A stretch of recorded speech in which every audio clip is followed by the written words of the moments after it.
Hey y'all, it's Alicia and welcome back to the Hoplop Land and to Imperfect Wednesdays. If you're new here, this is going to be a different kind of video because I often lately just do project shares or outgoing things or things that are on my craft desk or things I'm making. But a lot of my long-staying subscribers have said they really miss, one of the things they really miss from the videos is our chit-chats, our real talk. So for this Imperfect Wednesday, I thought it'd be great to share with you guys how in the last 3 months I have gotten braver, stronger, and faster. And truthfully, it's 3 very simple things. And when I think about them now, I'm like, how did I wait till 50 years old to have these awarenesses, these epiphanies? I don't know. I'm just grateful that they happened at all. And I'll tell you what the most important and pivotal change has been in my life. And that was discovering that every day is a clean slate. And you're probably thinking, what do you mean? Of course you can make it a clean slate. No, I mean like literally discovering that it didn't matter what of the major religions you followed, that's actually a thing. I tell you, you know me being an educator, right? I go and I research everything. So if you do a quick search, you'll see that there's like at least 50 quotes from either the New Testament or the Old Testament that specifically address the fact that every day that we're given on this planet is a clean slate. Now, isn't that something? I did not know that. So last week you all saw, I was so excited to show you my super big change on my making desk, right? But I didn't celebrate that because while I was getting ready to film today's video for that, I had that whole issue where I went looking for dies that were misfiled, and then I ended up finding 25 other items. And instead of focusing on, well, this is still a huge change, hello, I was all about the dies, right? And then I reminded myself, wait a second, okay, tomorrow's a new day, and I can put those 25 things away, and tomorrow's a clean slate. So this idea of not bringing yesterday into today has been life-changing for me. It has made me way braver, stronger, and so much more empowered. But there are some great quotes that support this, let me tell you. So like, for instance, there's like simple ones like Psalm 40.3 that says, "He put a new song in my mouth," which is a beautiful, poetic, metaphoric way of saying what I'm saying to you. Clean slate. And then there's really direct ones like, "No one tears a piece of cloth from an old garment and puts it on a new garment." And it's like, yeah, of course not. Because what good would that do? But that's what I was doing, folks. I was bringing all these like scraps of remnants from the week into every new day. And that just pollutes it. So you're probably thinking, well, that's a simple mind shift if you haven't already made it. Maybe you didn't need to wait till you got till 50 to have this epiphany, but I needed this epiphany. But it's actually a practice.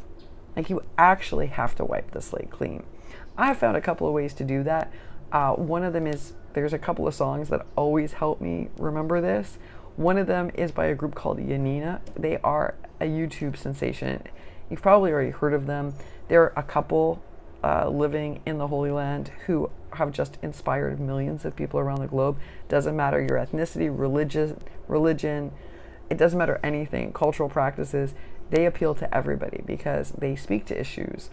Now, they have a song called The Morning Song, and I play it every morning to remind myself that I get to write a new story for myself every day. And I need that reminder, so I play it every morning. My husband hears it and he thinks it sounds like a kid song, but for me, this is a really important way to start my day because it just helps me. If I have carried anything from the day before, I just shove it out. Nope, today's a fresh day. And sometimes, I don't know why, but Chrissy Metz is so inspiring for me. She's inspiring for me as a person. She's inspiring for me as a woman who speaks out, about and talk about real talk.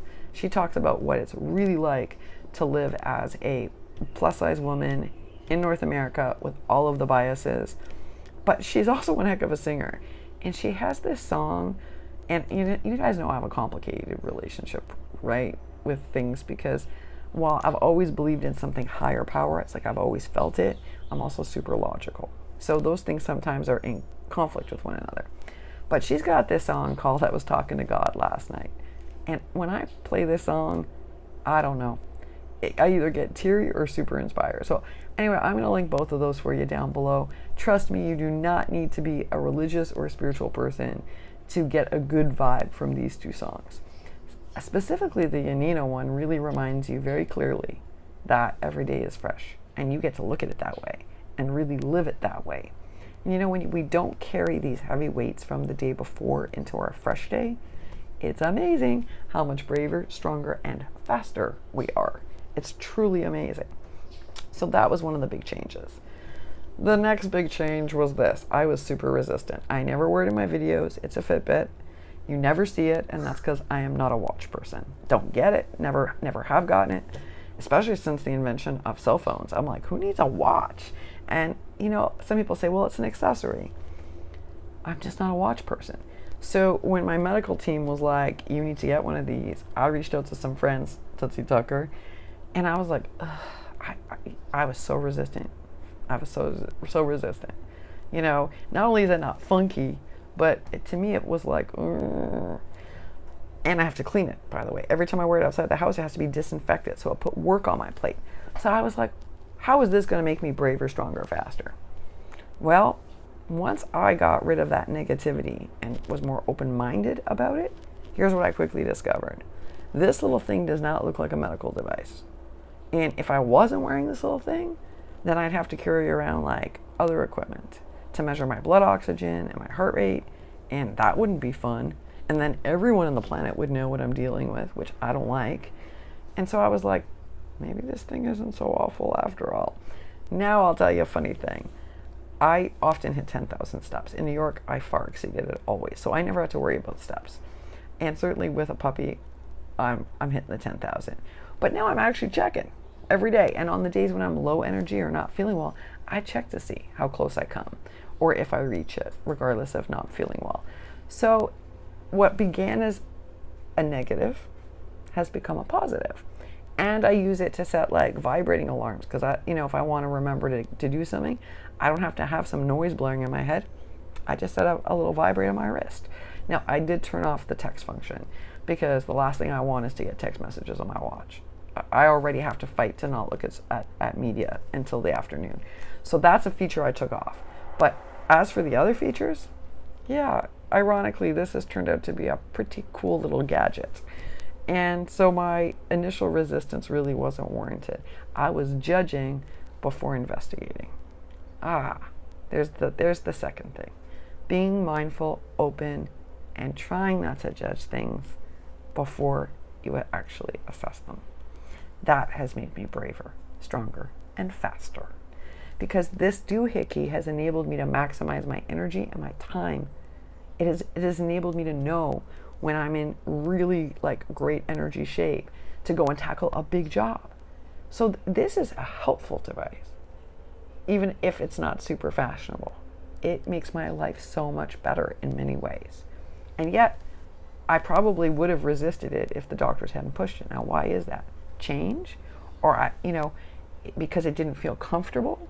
Sometimes we have to open ourselves to new things because they can actually improve our life and the function of our life. It was kind of like that with a die cutter too. I am slow to embrace things. I do not have a lot of small kitchen appliances. I've told you that. I'm not really a gadget girl. So I think I do resist them. But I have to start assessing before I have bias. So that was a second point that made me faster, stronger, braver, was being more open to things that can help make my life easier, right? Like that Alina Cuddle tassel die, the Fitbit. This is a new Alicia assessing, can this actually improve the quality of my life before I poo-poo it? The third thing that has really made a big difference in terms of me being braver, stronger, faster is accepting that I actually get more done when I tackle it in small pieces. Now, we've all heard this cliche, right? How do you eat an elephant? One bite at a time. I don't know who wants to eat an elephant. I don't want to eat an elephant. I love elephants. But, okay, it's a cliche for a reason. Why? It's worn out, and we use it so often because it's rooted in truth. I used to do these like huge cleans, huge declutters. I told you all that. Same thing with projects. I would work like 8 hours at a time to get something done. And you all knew that. But I couldn't do that with my recent schedule and changes and challenges. And I would exhaust myself trying. So I finally started saying, okay, you've got an hour today. How are you going to use it? And at first, I just felt overwhelmed. There's no way all of this is going to get done an hour at a time. But you know what, folks? It is getting done an hour at a time. Just like the decluttering is getting done an hour at a time. Taking these little bites every day has made a much more profound difference in my success rate than when I was tackling it for hours at a time and I would exhaust myself. You know, just this week I was thinking, when was the last time you did an all-nighter? I can't remember when, because there isn't a need to. I'm working on these things consistently, little bits at a time, and sure, you know, it's not a speed to the finish line. It's a marathon, but I'm actually getting close to the finish line, and isn't that amazing? So that's the third thing that has made me braver for sure, because when I was thinking about all those outstanding projects, I was overwhelmed. But then I was like, wait, if I just do like an hour a day, you know, then it doesn't seem so mammoth. And it's made me stronger, because the more I accomplish, the stronger I feel, the more empowered I feel, and that has made me faster. So those are 3 really simple tips, and maybe you've already come to these conclusions. I don't know, I hit 50 without coming to these conclusions. So I want to share them with you very upfront and openly and transparently on Imperfect Wednesday. Partially because so many of you have missed our chit chats, but also because I think this kind of awareness or mindfulness is so helpful. And it's certainly made me braver, stronger, faster, and happier. And I want the same thing for you. I will link the morning song by Yonina down below and Chrissy Metz's song, because they certainly are a great way to kickstart your day, or if you're about to start a task. And, you know, let me know what makes you braver, stronger, faster, because we can all learn from each other. And I think when we have real talk like this, our lives just get better and we grow as people and as a community. That is it for Imperfect Wednesday. I'm wishing for all of you a happy and a healthy hump day, and I will see you all on Sunday. Bye for now.